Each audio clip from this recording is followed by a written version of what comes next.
Zadam Ci pytanie. Jaki jest Twój najważniejszy obowiązek w życiu? Bo wszyscy mamy mnóstwo obowiązków. Każdy dzień nam dokłada tych obowiązków, albo te obowiązki nam nakładają przełożeni, pracodawca, albo klienci, albo rodzina, rodzice, mąż, żona, dzieci. Ale i w tym natłoku tych obowiązków możemy utonąć. I ciężko jest wtedy, mając tak dużo do zrobienia, ciężko jest wyłonić to, co jest najważniejsze, taka esencja, to, co powinno być takim kompasem. Czy Ty wiesz, co to jest?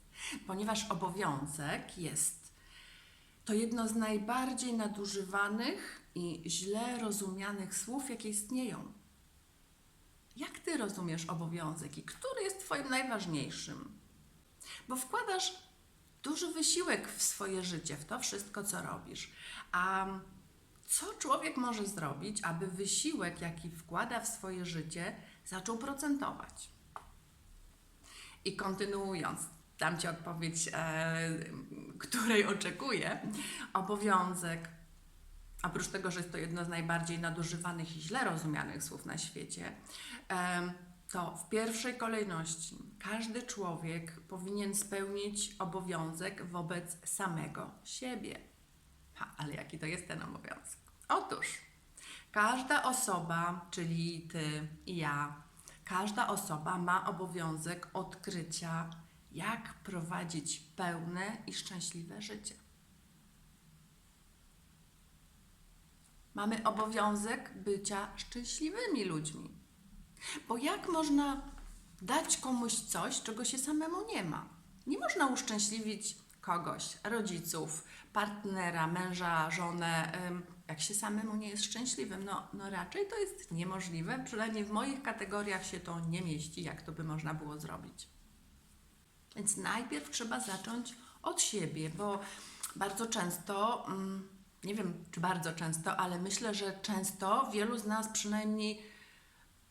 przynajmniej w jakimś zakresie się poświęca, bo obowiązek to jakby jest jedna strona medalu, ale obowiązek czasami jest przyjemny, czasami jest czymś, co nas uszczęśliwia, co nam nadaje sens naszemu życiu, nie wiem, naszym działaniom, ale obowiązki też bywają strasznym poświęceniem, są narzucone.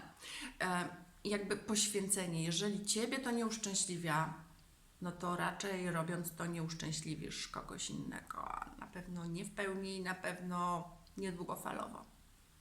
Co o tym myślisz? I mam jeszcze drugie pytanie, podchwytliwe, na które Ci udzielę odpowiedzi. Dlaczego większość modlitw zawodzi? Modlitwa jest tutaj użyta w sensie przenośnym, niekoniecznie taka modlitwa w sensie religijnym, ale taka również. I dlaczego większość tych modlitw zawodzi? Otóż one nie zawodzą. Wszystkie modlitwy przynoszą to, o co człowiek się modli. I jak to rozumieć? Otóż większość ludzi zaczyna się modlić dopiero wtedy, kiedy wszystko inne zawodzi. Naturalnie wtedy ich umysły przepełnia lęk, że ich modlitwy nie zostaną wysłuchane. No i cóż, te lęki się materializują. Te cytaty, które Ci przytoczyłam, pochodzą z książki Napoleona Hilla Przechytrzyć diabła. Podtytuł jest Sekret wolności i sukcesu. Zachęcam Cię bardzo do przeczytania tej książki. Tu jest jeszcze więcej ciekawych rzeczy, nawet w tym samym rozdziale. Na przykład na temat edukacji, z którą książka została napisana ponad 100 lat temu lub prawie 100 lat temu, a to, co tutaj jest, to jest tak aktualne, jakby to było pisane dzisiaj. Zachęcam Cię bardzo. Przechytrzyć diabła, Napoleon Hill.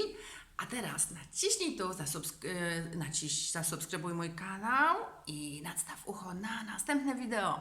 Do zobaczenia.